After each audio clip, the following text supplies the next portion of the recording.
Esta es la predicación correspondiente al domingo 26 de noviembre de 2023 de la Iglesia Cristiana Cristo Viene de Algeciras. El pasaje de referencia de esta semana es Segundo Libro de los Reyes, capítulo 22, versículos 1 al 10 y capítulo 23, versículos del 1 al 3. Todos sabemos que las obras y las reformas en las casas son temibles, porque sabes cuándo empiezan, y a veces ni tan siquiera eso, pero sobre todo no sabes cuándo acaban.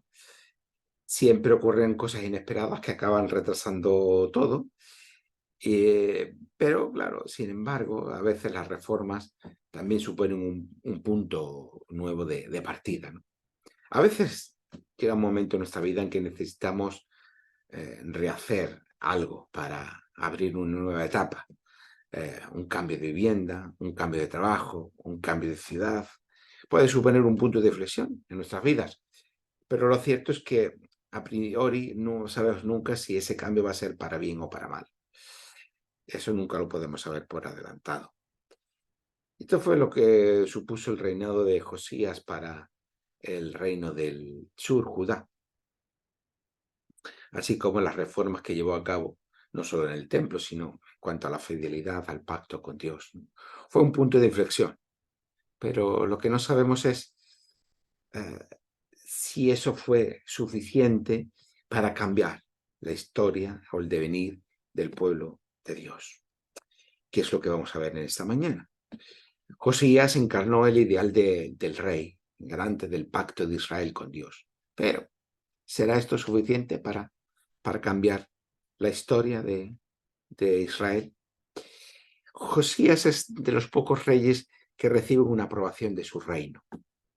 El texto de hoy nos dice, versículo 2, capítulo 22, Josías hizo lo que agrada al Señor, pues en todo siguió el buen ejemplo de su antepasado David. No se desvió de él ni a derecha ni a izquierda.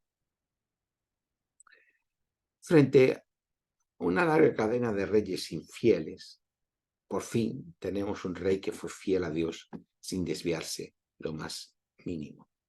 También es cierto que su política se vio favorecida por las circunstancias políticas del contexto internacional de la región del Oriente Próximo antiguo. Josías fue rey de Judá durante 640 al 609 antes de Cristo, es decir, el siglo VII antes de Cristo. Ese fue un periodo de decadencia del imperio asirio que finalmente colapsaría en el 610 antes de Cristo. Eso permitió que Josías pudiera emprender las reformas que hizo mientras que el imperio asirio estaba siendo sustituido por el imperio babilónico. El rey Josías encargó la reparación y la reforma del templo de Jerusalén, como hemos leído en versículos 3 al 6 del capítulo 22 del segundo libro de los Reyes. Esa era una decisión que estaba destinada a remediar la situación de dejadez y de abandono que los reyes anteriores habían tenido respecto del templo, lo que a su vez nos habla de la fidelidad y de la relación de los reyes anteriores con el pacto de Dios, ¿no? Como esa situación de abandono y esa situación de dejadez que tenía, pues es fiel reflejo de la relación con Dios que tenía hasta ese momento el pueblo de Dios. Como ya sabemos, el templo es lugar de la presencia de Dios entre su pueblo. Así que su descuido, el descuido del templo, solo puede significar que esa relación con Dios también está dañada o también está abandonada. Sí, la narrativa del libro de los Reyes parece sugerirnos que una vez que las obras del templo se pusieron en marcha, se descubrió por casualidad el rollo del libro de la ley que se encontraba en el templo. Pero en realidad pudiera ser que este hallazgo no fuera tan causal como parece a primera vista. En el mundo del Oriente Próximo Antiguo era relativamente frecuente que los templos se guardaran no solo los anales reales, es decir, las crónicas acerca de los reyes, que contaban las acciones y decisiones políticas más importantes de los reyes, sino también otras cuestiones de interés para el gobierno del reino. Como podríamos hoy hablar de cuestiones meramente estadísticas, ¿no? Que esto no existía en ese momento, digo, simplemente una cuestión analógica. Pero además, en no pocas ocasiones, al construir los templos, se guardaban en cajas documentos especialmente importantes para que fueran encontrados por generaciones posteriores durante reformas o refundaciones de los edificios. Eran como cápsulas en el tiempo que una generación legaba a otras posteriores. Hoy se suele hacer también esto, ahora con una cierta es algo bastante conocido. Pues esto no es algo nuevo, sino que ya se hacía en la antigüedad. Así que es bastante probable que eso fuera lo que pudiera haber ocurrido en este caso. Durante las obras de reforma se encuentra una caja con el rollo del libro de la ley que durante la construcción del templo se escondió en algún lugar del edificio y que con las obras de reforma se recuperó. Ante el hallazgo, el libro es entregado y leído ante el rey, versículo 10 del capítulo 22. En este punto, la pregunta de todos los biblistas es cuáles de los libros de la ley, de esos 5 libros que conforman la Torá, pues de cuál de esos libros se trataba. Pero se ha llegado a un consenso general de que se trata de alguna versión del libro actual del Deuteronomio. Probablemente no completo, como lo tenemos hoy, sino alguna parte del mismo. La narración nos sigue diciendo, versículo 11, que cuando el rey oyó las palabras del libro de la ley, se rasgó las vestiduras. Rajarse las vestiduras era un signo de duelo y de lamento, porque el rey se dio cuenta de lo que suponía lo que allí estaba escrito. Versículos 12 y 13, y ordenó el rey y a sus colaboradores más inmediatos, id a consultar al Señor por mí y por todo el pueblo de Judá sobre el contenido de este libro que se acaba de encontrar, pues el Señor estará muy furioso contra nosotros, ya que nuestros antepasados no han obedecido las palabras de este libro ni han cumplido todo cuanto está escrito en él. Versículos 12 al 13 del capítulo 22. Josías escuchó las palabras del libro de la ley. Esta ley no tenía que ver con legislación, como ya hemos explicado otras veces, sino con instrucción y con enseñanza. Las instrucciones para el cumplimiento y la vigencia del pacto de Dios con su pueblo y la enseñanza de Israel de cómo ser fiel a dicho pacto. Estaba claro que los reyes anteriores no habían cumplido el pacto con Dios. Así que, acorde con las cláusulas del pacto, incluidas las bendiciones y las maldiciones que encontramos en el libro del Deuteronomio, las consecuencias del incumplimiento y de la infidelidad de Israel no podían ser positivas. Y así lo confirmó la palabra de Dios por medio de la profetisa Hulda, versículo 16 del capítulo 22. Así dice el Señor: voy a traer la desgracia sobre este lugar y sus habitantes, de acuerdo con el contenido de este libro que ha leído el rey de Judá. Esto no ocurriría durante el reinado de Josías, que será preservado por su fidelidad, sino en el año 586 a.C., cuando Jerusalén caerá definitivamente y Judá será llevado al exilio durante el imperio babilónico. Por tanto, el rey Josías hizo aquello que le correspondía hacer como rey: estimular y favorecer el cumplimiento del pacto y renovar el compromiso del pueblo con él. Así que aquella reforma del templo vino a significar una renovación del pacto y de la fidelidad al Señor, o una renovación de la relación con el Señor. Versículos 2 y 3 del capítulo 23. Allí el rey les leyó todo el libro del pacto que se había encontrado en el templo del Señor. El rey tomó su lugar de autoridad junto a la columna y renovó el pacto en presencia del Señor. Se comprometió a obedecer al Señor cumpliendo sus mandamientos, leyes y decretos con todo el corazón y con toda el alma. De esa manera confirmó todas las condiciones del pacto que estaban escritas en el rollo y todo el pueblo se comprometió con el pacto.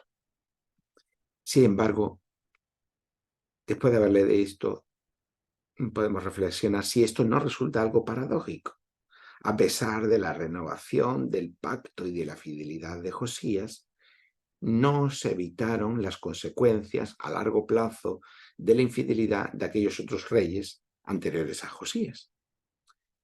¿Fue entonces en balde el reinado de Josías? ¿O es que lo malo siempre tiene más peso o más poder de contagio que lo bueno? Como dice el dicho, el refrán popular, lo malo se pega. Cuando leemos el Antiguo Testamento, muchas veces tenemos la sensación o llegamos a pensar que la relación de Dios con su pueblo se basa en un cumplimiento estricto de unas normas arbitrarias, pudiendo ser unas, siendo unas, pudiendo ser otras, que si no son seguidas al pie de la letra, conllevan que Dios se enfade y castiga a su pueblo. Pero esta es una imagen distorsionada de la narrativa de la Biblia. Porque esta imagen tiene más que ver con la lógica que subyace a los dioses paganos que al Dios bíblico, que es la lógica de la retribución.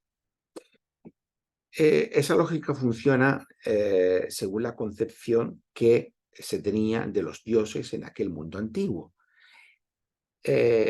Eran dioses que tenían necesidades de comida, bebida y cobijo, por lo menos era, digamos, la concepción que existía en aquel mundo antiguo.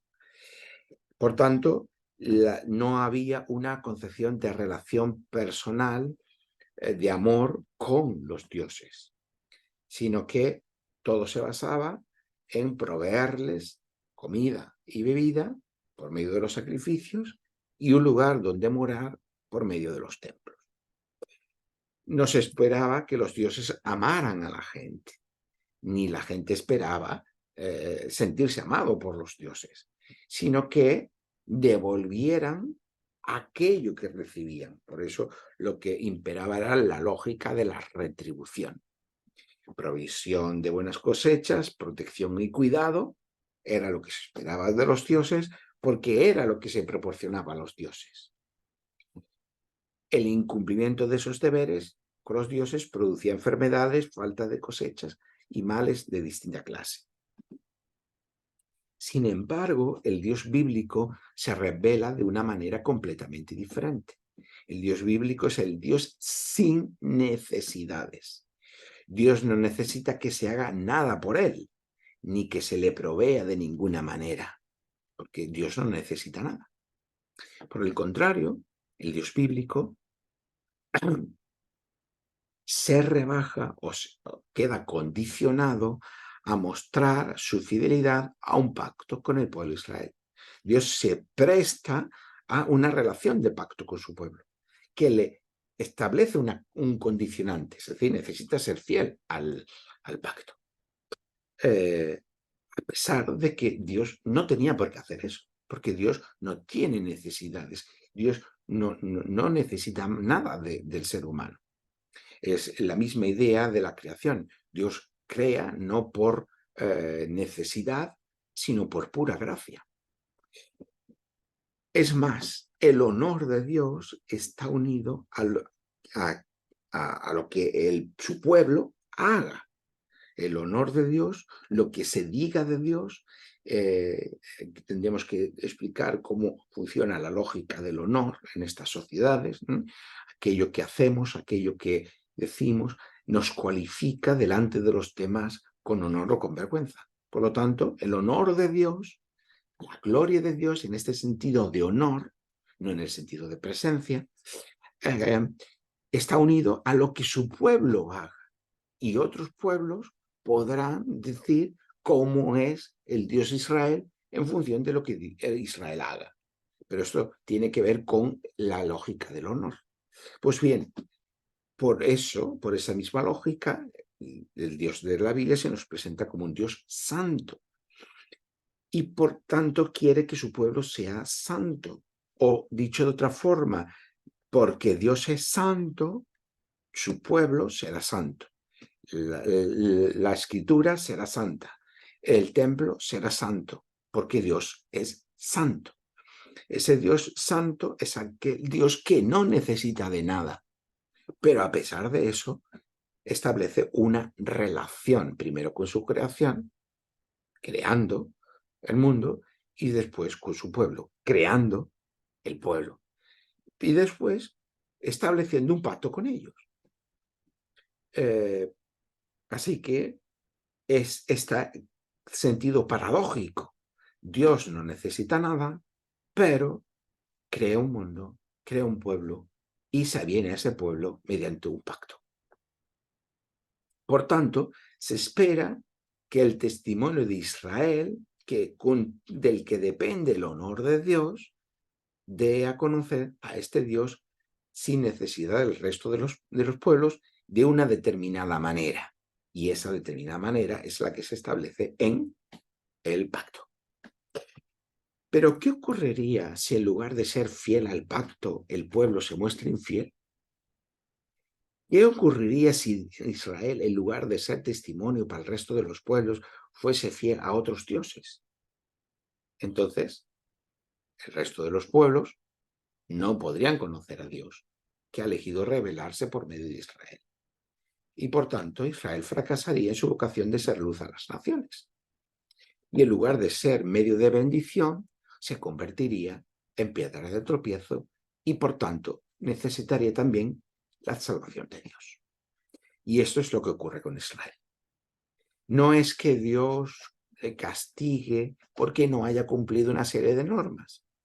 Dios es el Dios sin necesidades y por tanto tampoco necesita que Israel cumpla una serie de normas entendidas como un fin en sí mismo, sino que Israel, en su alejamiento de Dios por su fidelidad a otros dioses, prestó lealtad también a otras construcciones políticas y a otras construcciones sociales que no eran las que estaban establecidas en el pacto, y que eso fue lo que le condujo al desastre.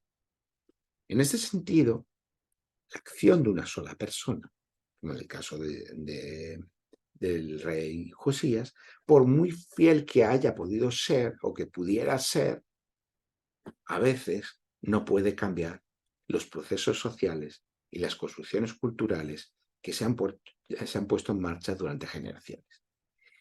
Y para entender esta paradoja, debemos entender que la relación con Dios no rige una ley de la retribución mecánica, del dar para recibir o del castigo por desobedecer, como regían en las religiones o en los cultos a los dioses en el mundo antiguo, sino que porque Dios ama su creación y tampoco actúa coercitivamente, por eso mismo deja espacio a las propias acciones humanas y a sus consecuencias. Porque Dios no está sometido a la lógica de la retribución, sino a la lógica del amor, que Dios es amor, como nos dirá el Nuevo Testamento. Porque Dios ama a su creación, tampoco actúa coercitivamente con su pueblo y, por tanto, deja espacio a las propias acciones humanas y a sus consecuencias. Por tanto, Israel está regido por las consecuencias de sus propias acciones y de las acciones de otros pueblos. Por eso, la Biblia cuestiona la lógica de la retribución y del castigo como el modelo que explica la relación con Dios. Pero, sin embargo, enfatiza la lógica de la gracia y de la misericordia para explicar esta misma relación con Dios. En la Biblia, cualquier castigo es una corrección puntual y limitada. Incluso la lógica del ojo por ojo y del diente por diente es una limitación del castigo dentro de una sociedad en la que no hay Estado ni instituciones que permitan una regulación de ese castigo. Por lo tanto, incluso eso que a nosotros nos parece tan atroz en realidad es una limitación del castigo, una corrección puntual y limitada. Esta es la visión que hay del castigo. Mientras que la gracia y la misericordia tiene siempre un alcance mayor, como dice la Torá. La maldición llega hasta la tercera, cuarta generación, pero la misericordia alcanza hasta 1000 generaciones. Por lo tanto, hay una asimetría del castigo concreto y puntual y limitado y la gracia y la misericordia que tiene un alcance infinitamente mayor. Por eso,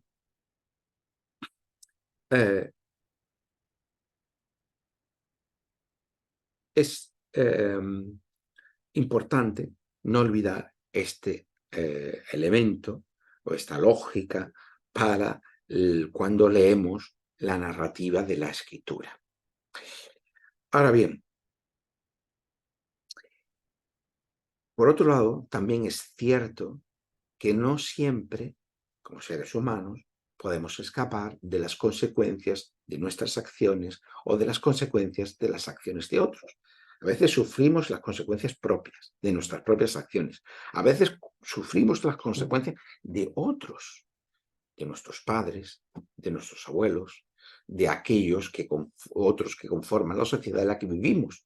¿Por qué ocurre esto? ¿Por qué ocurre aquello? ¿Por qué me pasa esto? A veces preguntamos, ¿no? A veces sufrimos consecuencias propias, pero a veces sufrimos las consecuencias de las acciones de otros. Y esto no porque haya una lógica retributiva detrás, como ya hemos dicho antes, sino porque como seres humanos vivimos ineludiblemente unidos a los demás. Somos seres sociales y esto es algo que nos constituye en cuanto seres humanos. No podemos ser humano sin ser social, es decir, sin estar en relación con otros seres humanos. Y eso es un vínculo de dependencia y un vínculo constituyente, no solamente en un sentido negativo que nos limita, sino en un sentido positivo que nos construye. Por tanto, somos seres sociales, aunque el mundo moderno o la cultura moderna nos haya hecho creer que podemos vivir como individuos aislados. En realidad, lo que constantemente descubrimos es que somos seres relacionales. Y esto se hace especialmente claro en la contradicción en nuestro mundo global. Vivimos en un mundo completamente global, en el que estamos interconectados unos con otros por los medios tecnológicos, y eso nos hace comprender que vivimos en una sociedad en red, en una red de relaciones, pero al mismo tiempo pretendemos vivir aislados por una construcción cultural que nos dice que podemos ser individuos solos y aislados. Y este es uno de los grandes males de nuestra cultura. Nuestras identidades no son solo identidades individuales, sino también identidades relacionales. Y eso refleja o es reflejo de nuestra condición de ser hecho a imagen y semejanza de Dios. Es muy interesante que ese Dios sin necesidades, podríamos llegar a pensar que porque Dios no necesita nada, Dios es un yo individual, solo y aislado. Porque así pensamos nosotros. Si yo no necesito de nada ni de nadie, entonces yo puedo ser un yo encapsulado, como decía Chaucer, sobre mí mismo. Podríamos entonces pensar que si Dios se ha revelado como el Dios sin necesidades en la Biblia, sea un tirano, un déspota allí en los cielos, que no necesita nada ni nadie y que puede regir todo. Sin embargo, es precisamente lo contrario. Dios a pesar de mostrarse como un Dios sin necesidades, no está encapsulado en un yo individual y aislado, sino que es un Dios profundamente relacional. Tan relacional que es relación entre sí mismo por las diferentes personas de la Trinidad. Y tan relacional que se abaja a las contradicciones de una relación con su pueblo, por no decir con toda su creación. Por tanto, no es la lógica de la retribución la que rige nuestra relación con Dios, sino la lógica de la misericordia y de la gracia, que se muestra en su infinita disposición a ser fiel, aun cuando nosotros seamos infiel a Dios. Y esa es la maravillosa gracia de Dios. Y porque Josías comprendió que la relación con Dios no rige la lógica de la retribución,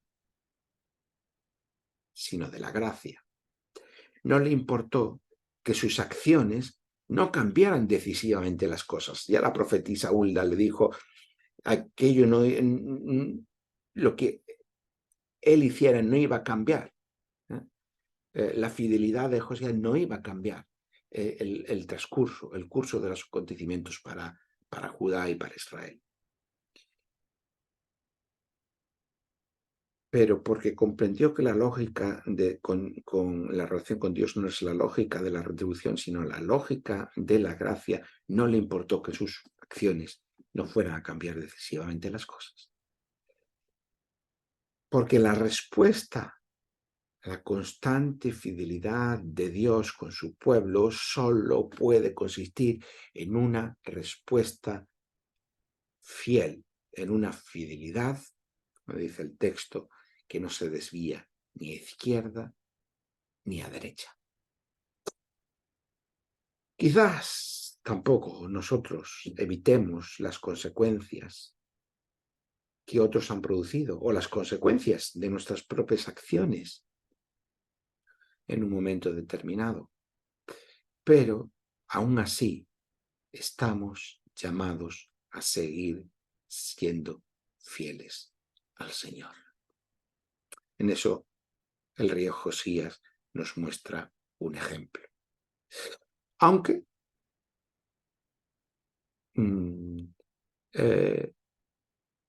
no, las cosas no necesariamente esa acción nuestra cambien las cosas aquí y ahora.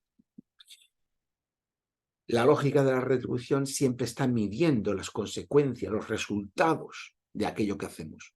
Si yo voy a encontrar un beneficio, hago esto. Si no lo voy a encontrar, me abstengo. Esta no es la lógica que mide, que media en la relación con Dios. La lógica de la gracia y de la misericordia y de la fidelidad de Dios, siempre y de manera constante. Y por tanto, la respuesta no es qué repercusión van a tener mis acciones, sino que la respuesta es siempre la respuesta de la fidelidad a Dios.